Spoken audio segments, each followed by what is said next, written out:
Good morning, all you Toronto Blue Jays fans. Craig Borden here, your host of Jays Latest, here to talk all things Toronto Blue Jays as we kick into this offseason. It's going to be a fun one. I have a strange feeling, so why don't we just dive into it? So let's talk Blue Jays free agents today. But first, a little bit before, and a couple targets that we think that might be fun, along with an award. So get to know your Blue Jays free agents. These are the guys that will be potentially no longer with the team. We already got the wonderful surprise with Shane Bieber coming back to this team. So we're going to get that one back, and that rounds out our rotation actually very nicely. But we are also looking at free agencies of Chris Bassett, Bo Bichette obviously being the monster one. Shane Bieber was back with us. Sir Anthony Dominguez, Ty France, who just won a Gold Glove, and Max Scherzer. So those guys, Isaiah Kiner-Falefa is the other one, but at the end of the day, I don't know if he's going to come back because they just have so much depth at second base. But how do those guys, Bassett and Max Scherzer, make the most outside of Bichette, obviously?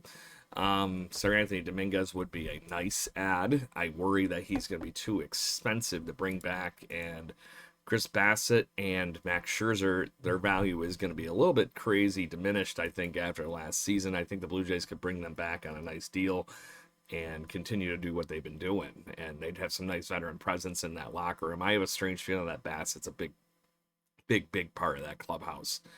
I'd like to bring him back, and I think that same thing goes for Max Scherzer if you can get the price right. Max only needs to be a fifth starter at this point. That's the only difference. And we saw him do that pretty well in the playoffs. But at the end of the season there, and the majority of the season, he definitely did not live up to that $13 million contract. So if they can somehow have that, great. Then we get somebody that we know we can trust and help build up this youngsters group with that is Trey Savage, eventually Ricky Tiedemann, Shrek, everybody else. So there is some benefit to having those guys in the pen or and around. So let's talk the gentleman I want to focus in on today, and that is Kyle frickin' Tucker. The former Astro, giant big bat for the Cubs that was traded over the last few seasons. Kyle Tucker is expected to be the free agent of free agents this offseason, but there is some wonderful fun to the Blue Jays that they've been good. You know, that could be the difference in the world between landing even Ohtani if we were this good the last few years. Spot Track is expecting that he's going to be a $40 million man. That's way up from his 16.7 that he was making over the last year, and he deserves it. This has been one of the best hitters in baseball over the last few years.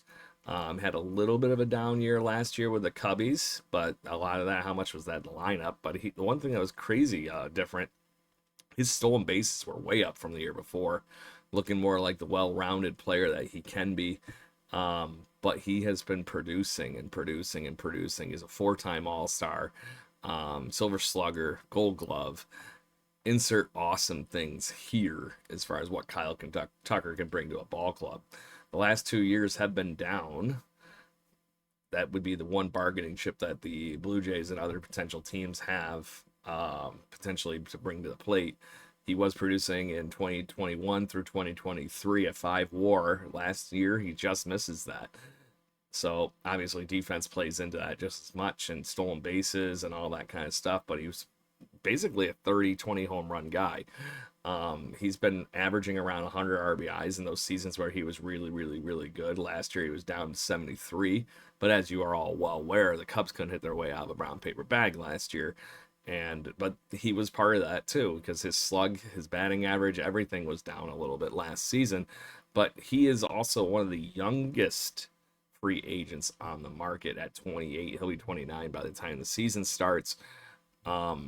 So giving him some kind of an extended contract actually bodes well. It's about the same age group, time frame, all that, funny enough, as former Astro George Springer. So maybe there's something to that. I would love to see what an outfield with Kyle Tucker anchoring the left or right field spot looks like, because at the end of the day, the Blue Jays are that like one big bat away from something. Is Santander going to be healthy and be that guy? Who knows? Kyle Tucker is a proven commodity and has been a great player, so he knows how to win. I really love that he's been on those teams with the Astros where they actually did win in the World Series. So I think there's something to it. bringing in a World Series champion into this locker room, helping them win and get over that hurdle, because it would be a nice compliment, especially in the imagine a lineup with him and Vlad in the middle of this. Wow, be insanely fun to watch. And then if you somehow manage to squeeze money and bring Bo back, that's a 1-2-3 that can't be matched in Major League Baseball. So very, very cool. Let's talk about that punch a little bit at the top of the lineup here, because George Springer is back, basically. And if he doesn't win the Comeback Player of the Year award, I'm also going to be very shocked.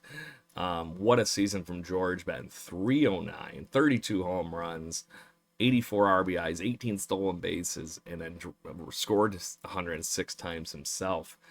It was a beautiful thing to see George Springer produce a 4 WAR for the first time since 2002 or 2022, where he was an all-star. He should have been an all-star at 35 this year.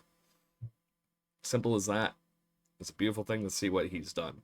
Hopefully that resurgence continues. Whatever he's found to tap back into the youth, and well, he's going to be batting lead off in the DH spot, just like he won this year for a Silver Slugger Award. So, George Springer, thank you very much for being the leader and the awesome fun that you were to watch this year. I remember everybody was writing him off. I myself included him in spring trainings. It looked like he couldn't swing the bat anymore, but clearly the process works, and we get him back doing what he's been doing. That was basically his best year as a Blue Jay, in my opinion. So, really, really cool. But, yep. I just think the tandem, if you had, just picture this with me a little bit. I don't care how much money it costs, because this team, you have proven hands down, they're going to win you money back. No problem. Get Tucker. Keep Bichette. Top of this order is now Springer, Bichette, Vladdy, Tucker, followed by Kirk and company. I think that is insanely good. And you find a way to get Anthony Santander's bat in here. You keep Barger playing third.